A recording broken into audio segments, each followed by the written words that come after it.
Inter-Latina show. Hosted by IDM.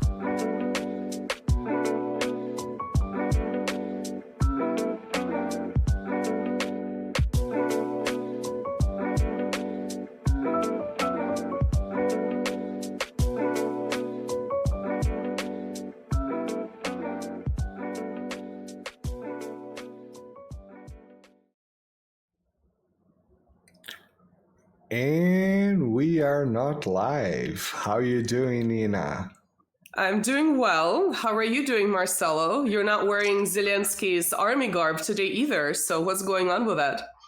No, but I'm still using the same t-shirt as yesterday, but people from the future will not notice because this is going to be weeks from the last episode. So go watch the last episodes. And also, now that the US elections are said and done, Zelensky, who knows how much money he'll be getting, so he might have to recycle those army fatigues, which he's been recycling anyway. So I think that's that's another sort of plausible deniability in terms of your clothes that you can tap into. Well, today's episode is abnormal in every possible way. Not only are we recording it, but we're also going to have a conversation that is recorded with our guest for technical reasons. Our guest is a fascinating person. He is an American actor who has been living in Moscow, Russia for, from what I understand, over a decade. His name is Richard Wilson. And so the reason we wanted to talk to him is because we wanted to get a regular person's opinion, the pros, the cons about being a foreigner and moving to Russia. This is a question that I get asked on social media all the time because I am a Russian. I am a Russian citizen. That's not my only citizenship, but I do not live in Russia. So it's much better to ask the person who is actually on the ground and a person who is a foreigner, because a foreigner's experience is going to be a little different than a citizen, right, who would be repatriating. So that's one of the reasons. Of course, when I say a regular person, I mean Richard Wilson is not like someone who's leading a jet-setting lifestyle going from place to place. In that sense, he is a regular person. But obviously, to make the decision to move to Russia and stay in Russia in the current political environment does not make one a regular person. And I think Richard also has had his political views inform his life from the onset, from when he was young. So that also makes him a little bit unusual, perhaps compared to some other foreigners that are moving to Russia these days. Usually what you see on YouTube, you see a lot of these socially conservative families who are moving to Russia as a family. Some of them are starting farms sort of away from the center, right? It's kind of out in the periphery. And their experience obviously is very legitimate. This is a conscious decision that they come to, but it's very different from what Richard Wilson has gone through. So because we're splicing this together, this conversation might seem a little bit more like a news piece, but this is what we are working with. So my first question, Richard, to you is, So just a second, without further ado, let me bring Richard to the screen. And to everybody that's going to watch this from the future, remember to like, share, subscribe, and help our works if possible. And without further ado, Mr. Richard Wilson. Well, first, Richard, I'd like you to introduce yourself, and if there's anything I missed about your background. I mentioned that you are an actor. Perhaps there are other things that you'd like the audience to know about you. This would be a good time to do so. Hello, my name is Richard Lee Wilson. I'm from Northern California, Oregon. Haven't always been an actor. I was laborer, lumberjack, cowboy, fisherman. I did a lot of hard work before I became an actor at 31. Mostly in Northern California, extreme north, near Oregon. Very rough life. And that's kind of hit. My childhood was very poor, extremely poor. Poverty. How poor were we?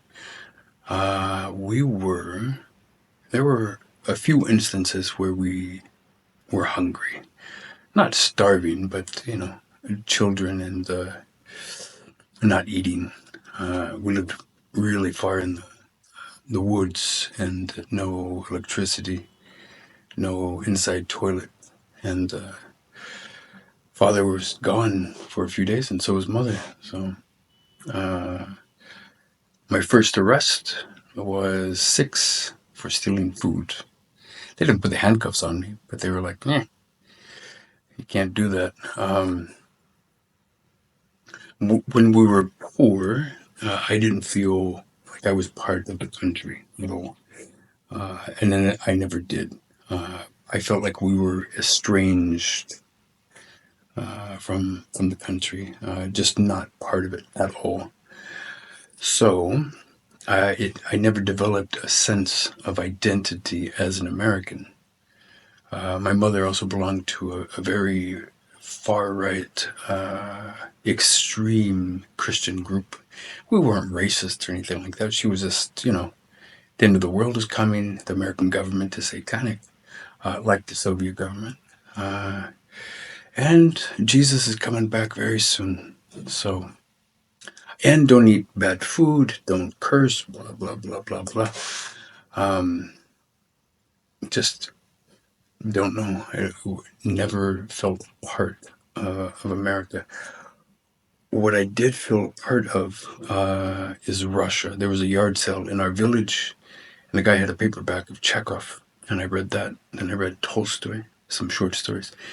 And then I read more of Chekhov, Gorky, different writers. And I felt connected to it. But even before that, during the Vietnam War, on TV, seeing the little girls with bointiki in their hair, the little big ribbons, I guess, on Red Square.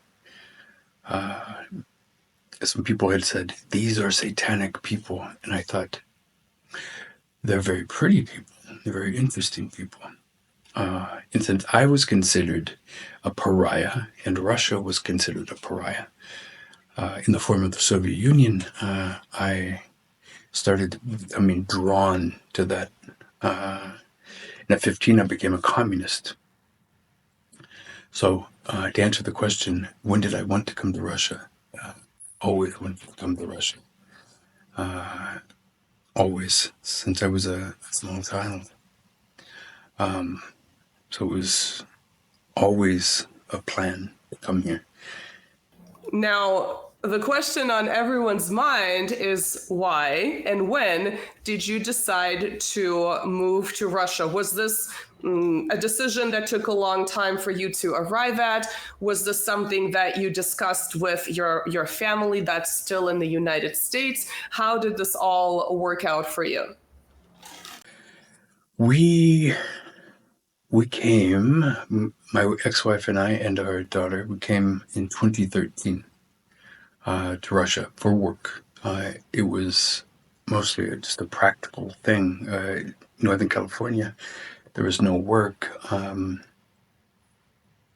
So I got a job as an English teacher. She got a office job. I can't remember doing what, but so that was that. Almost immediately, she didn't like it. Almost immediately, I did like it. And it wasn't about being in a foreign country. I had been to Ireland before, and I didn't like it because it was like America, but with Irish accents. It didn't seem new, exciting, interesting. It was like, okay, so they have Irish accents, but they're basically American. The same food, the same ideas, the same loudness, etc. Russia was completely different, and I liked it from the very beginning. We came with no money. We did have a place to stay, but we had no money, very little money. I've never had money in my life. No rich daddy, no rich parents. I never took a loan from a bank. So it was, it's always been either you fail and suffer, or you don't fail. Not necessarily that you will succeed, but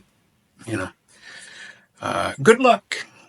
So I liked it. I liked coming here and teaching, and it was mostly little kids, which was bizarre. I've got some kids of my own, so it wasn't so strange. But when I came, I had tattoos here on my head, on the back. So it was a lot of scarves and hats and stuff. It was very interesting.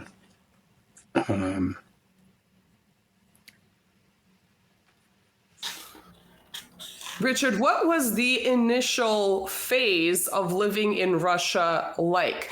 Did you have any issues with the language barrier? How much Russian did you know before you moved to Russia? Did you feel accepted as a foreigner living in a large city, living in Russia's capital? What are some issues that you've encountered, and what are some perhaps positives that you've encountered too when you initially decided to move to Russia, but also you made the decision to stay? The initial phase,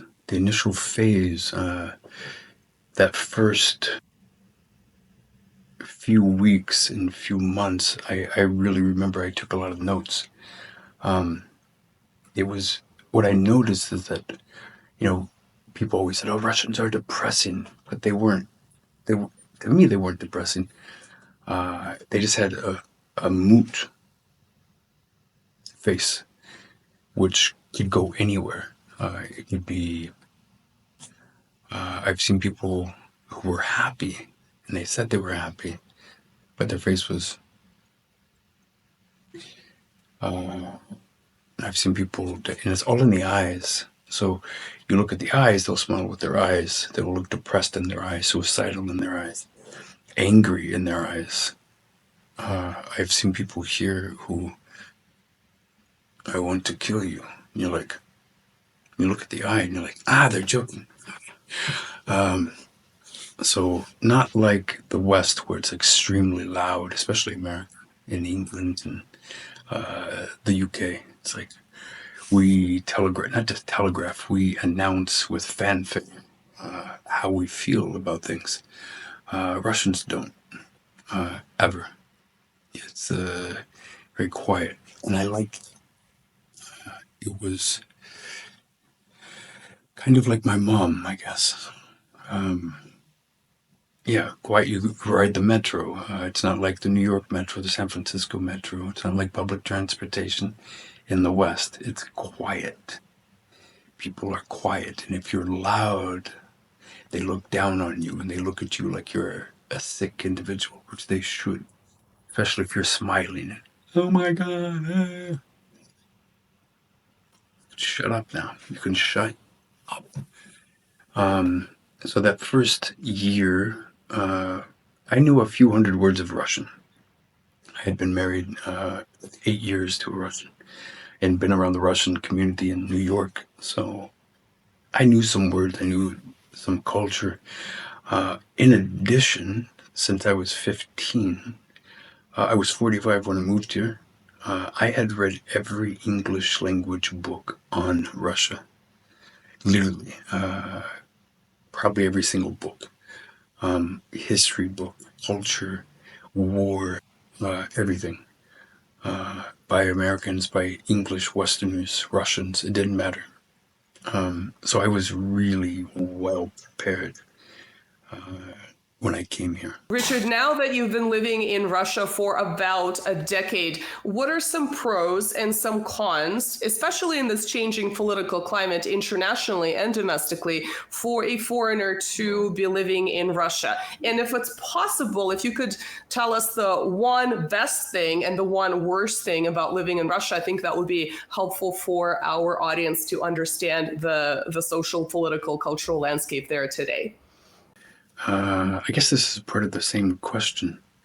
What issues have I experienced here? The positives. The positives are the people.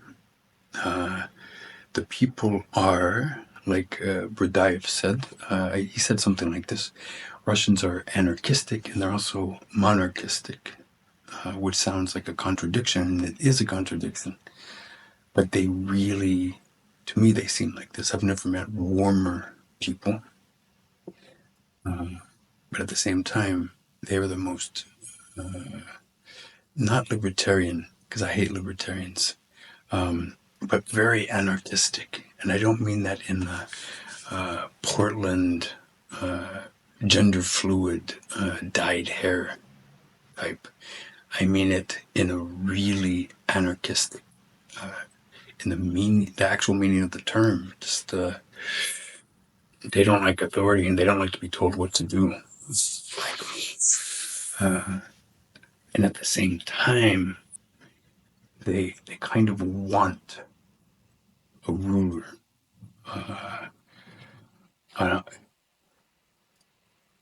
And they seem to be allergic to logic, like the Western logic, which I am too, being an artist. They really do.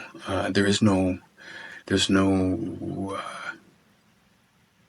service. If you go into a restaurant, you may be sitting there for a while before a waitress comes over. She has no incentive. And I like that. She's not going to smile. Hi, how are you? There's no. She may smile. She may not. It depends on her. And that's more genuine in my book. The same with the bus driver. Only on Aeroflot are they going to smile. That was one issue. Public drunkenness. It's like American Indian reservations, Canadian Indian reservations. There's a lot of public drunkenness here. Again, usually people are quiet in their stupor. So they're going to be drunk, but they're not going to be screaming and wanting to fight like a bunch of Irish or English or Americans. They may be puking on themselves silently. What else? Not a lot of obesity here. I can count on one hand how many obese, like where you look and you go, that's not good. Not many. There's not many here. That was a big shock to my system. The beauty of Russian women is, it's well known. Yeah, there's a reason for it. It's like nonstop in every village. You will see this. It was a big issue. The religiosity of people that took me by surprise. Even the pagans, the neo-pagans, very, very moralistic. Very, are you married? No. You have a girlfriend. Are you don't have sex before marriage. Don't drink, don't do drugs. Wow. Compared to the pagans that I met in the U.S., loose morals, just bizarre shit. Not here. The Muslims I've met, Christians I've met, the pagans I've met, very, very upstanding, moralistic people. So that's not to say all of them. I'm sure I haven't met everybody. So who knows? Best thing is the people. Again, the people are best. They're really, really good people. There's no bullshit. If they don't like you, they'll let you know. The worst thing, maybe the people also. There's no private space. And I'm a product of the West. Even though I lived kind of this hermetic childhood, and as a pariah, I still a product of that society. So I need a lot of personal space, maybe more than the average person. And, when they get right against you and they're like breathing down your neck, if it's a beautiful person, that's a different story. But if it's a drunk or somebody just right there and you're like, oh, get off of me, get away from me, move, move, move, move, move. Also bureaucracy. Bureaucracy is evil here. It's evil, but if you can, get into the spirit of things, like you do all this work and they say, you spelled this wrong. You're like, are you effing serious? Like in the West, they just, well, go over here, change the paper, do it. There's, you have to reapply. So, yeah. So yeah, one thing that I would like to understand from you, Richard, is you define that you are from a very poor family, and as a Latin American, as a Brazilian, it's interesting for a Brazilian public to understand what is poverty in the United States. And of course, we're talking about a couple of decades ago, but yet it is. Very recent. And how was this transition to Russia? How exactly is the society and the environment in Russia after you moved there? Poverty in the U.S. For me, um, it was a shameful thing for most of my life. Not having food, not having gifts, Christmas gifts, having Salvation Army clothes, etc. Being made fun of, being beat up for being poor. So it's kind of almost like, of course, I became a communist at 15. It was awful. I wanted revenge really bad. That's why I liked Stalin, loved Stalin, Mao, Pol Pot. I wanted the same for the U.S. So yeah, I was very angry. I wanted somebody to blame other than my parents for what I experienced and what I saw. Not just it wasn't just me. Some of the black people I met and other white people, Indians, American Indians on the reservations. I wanted justice, and not when we're dead. I wanted it now. So. Well, Richard, since 2022, we know that there has been a major escalation in the Ukrainian war that has been going on since 2014. So the question on everyone's mind is, what is it like to live in Russia under sanctions? How have sanctions impacted everyone's life? I mean, to the best of your knowledge, maybe people around you in your life specifically. What has it been like to communicate with your American family, if there are still some relatives living in the US? And what is it like for people in Moscow to be living in a war situation? We know that Moscow is sometimes impacted by war when it comes to not just industrial production and politics, but also when it's come to some recent drone attacks. So I'm curious what the climate is like, what the perception of the war in Ukraine is like, and anything else that would be relevant to our audience from someone who is on the ground today. The life under sanctions it's not so bad. I think if it was really bad, there'd be a revolution. But then again, maybe not, because Russians can suffer like no one's business. I think it's in the DNA, it's in their history, it's just part of their culture. They can suffer really bad. But inflation has gone up a little bit. People can't go to Western Europe like they used to. They can't go to America. But there's a lot of internal vacationing now, or going to Turkey or Vietnam. So not so bad. Life sometimes when you're in Moscow, you're like, you order a cab and the GPS doesn't work. You're like, wait, I'm not in Krasnodar, I'm in Moscow.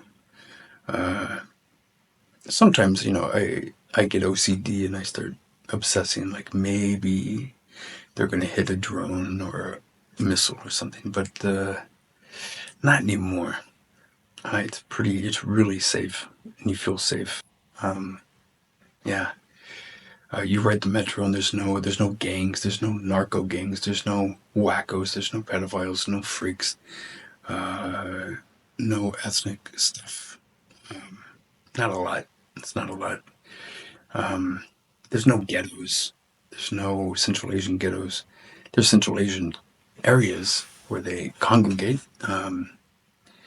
but it's not that bad, like in the West, like in New York. And sanctions haven't been that bad. No, fine actually. And I'm not rich, so I may be in film, I may be an actor, but I'm not rich. So I'm not saying that as like an expat who has a lot of money in crypto. Everything's so cheap here. No, things have gone up. Prices have gone up. But it's still doable. Now, one of the most important questions is, as far as I understand correctly, you recently became a Russian citizen. Now, the process of gaining citizenship is different in different countries. I'm curious what it's been like for you to go from being a foreigner, I'm not sure if you were initially traveling on a visa, to going all the way to obtaining Russian citizenship. Were there any bureaucratic blocks? Were there any blocks that specifically targeted you as an American because of this essential breakdown of the diplomatic relationship between Russia and the United States? Obviously, we hope it gets better because there are lots of people living in both countries from each other's countries, especially Russians living abroad. But I'm curious, what were the steps like? What did you find difficult about it? What was easy about it? And how long did that entire process take? And why did you make the decision to become a Russian citizen instead of, basically, I don't know, renewing your visa or some kind of a living permit to stay in Russia and continue as perhaps you started? The process of becoming a Russian, that was hard. It was a lot of paperwork. Russians are notorious, infamous for their paperwork. It's Byzantine. It's ugly. It's very ugly. Yeah, very ugly. It was a 5-year process. A lot of paperwork, a lot of visiting people. My Russian is bad. I know a lot, but I can't speak a lot. I don't know why that is. Maybe I've been hit in the head too much, or maybe I'm just bad with languages. I can do it for a movie. I can learn the Russian text for a movie, but remembering on a daily basis a foreign language for me, it's like I'm 56. So, but I know people who are in their 60s who are doing fine, learning it, and I'm not one of those people. I think if you come here and you know a few hundred words and you try to understand and read before you come, it makes it much easier. And if somebody asked me, what are some books to read before coming here, I would have to say James Billington, Icon and the Axe, number 1.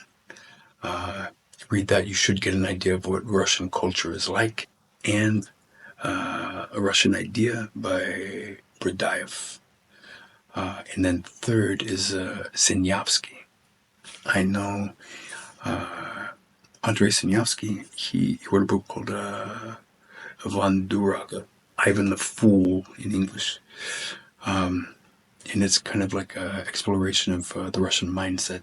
And it's very readable and it's very easy to read. Starting from pagan Russia all the way to now. It's really in depth. You read those 3 books before coming, I think you will be set. Yeah. Earlier this year, there were very well publicized, especially in the West, presidential elections in Russia. And we know that Vladimir Putin was overwhelmingly elected for another term as the president. From what I understand, and please correct me if I'm wrong, this was your first time participating in the Russian presidential election. What was that experience like? Were the elections transparent? What was your personal experience like? And if possible, can you let us know whom you voted for? This question is really interesting to me because I am, obviously, as I said earlier, I'm a Russian citizen. It's not my only citizenship. And I can legally participate in Russian elections, but I don't do so. I've never done so for 2 reasons. One reason is practical, logistical, but another reason, I feel like since I don't actually live there, it's a little bit weird for me as a diaspora to participate in those elections. Now, at the same time, I would probably be voting along with the majority of the population, so I would not be undermining the current status quo, so to speak, unlike some other members of the diaspora. So maybe I'm a little bit different in this regard, but it's fascinating to me that you, as a newly minted Russian citizen, were able to participate in these elections. And I think our audience would appreciate your input as well. Voting in Russia, it was quick and easy. You kind of, a lot of the young people don't support Putin. At the same time, a lot do. So I think the older people get, the people that especially remember the collapse of the Soviet Union, the descent into anarchy and chaos. Basically, it was like Mexico here for a while. Putin righted the ship that was sinking and stopped all of this. And livelihoods have gotten better and better and better and better. A lot of young people grew up under Putin, so they have this Western influence. We need democracy. And maybe it's changing, I'm not sure. But, voting here, it's like, I'm going to vote for. It's only one person to vote for.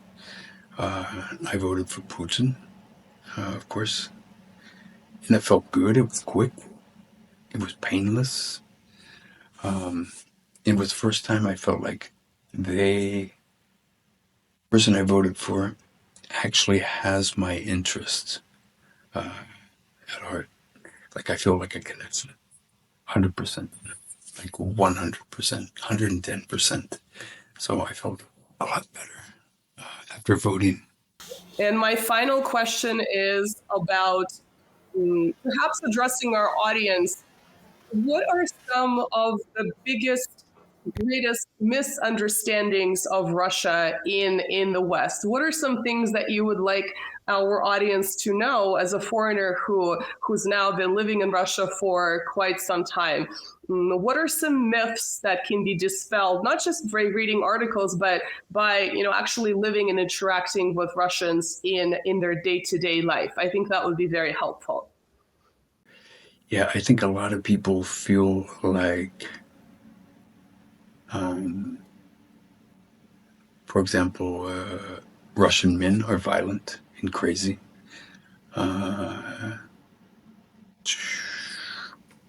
In my opinion, Russian men are very masculine, of course, but they're also very kind.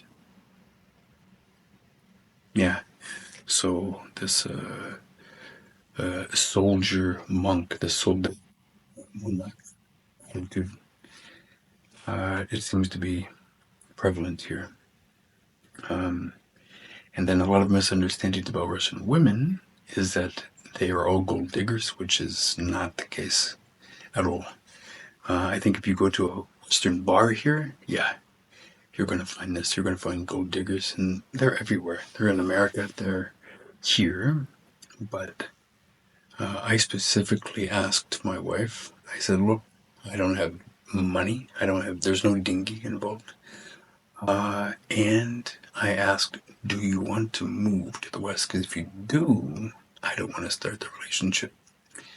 She said, no, I love it here, and I don't care about money. So, and she's gorgeous. So how lucky is that? There's many, many, many people like that here.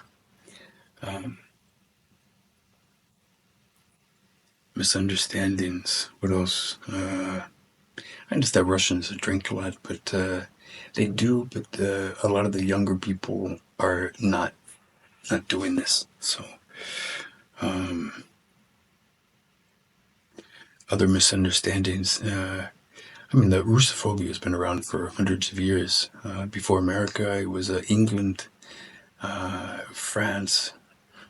Russia's always been the whipping boy, the bear, the boogeyman for the West. Always. Whoever's the hegemon, it's like they enemy number one. They are anti-progress. And maybe that's true.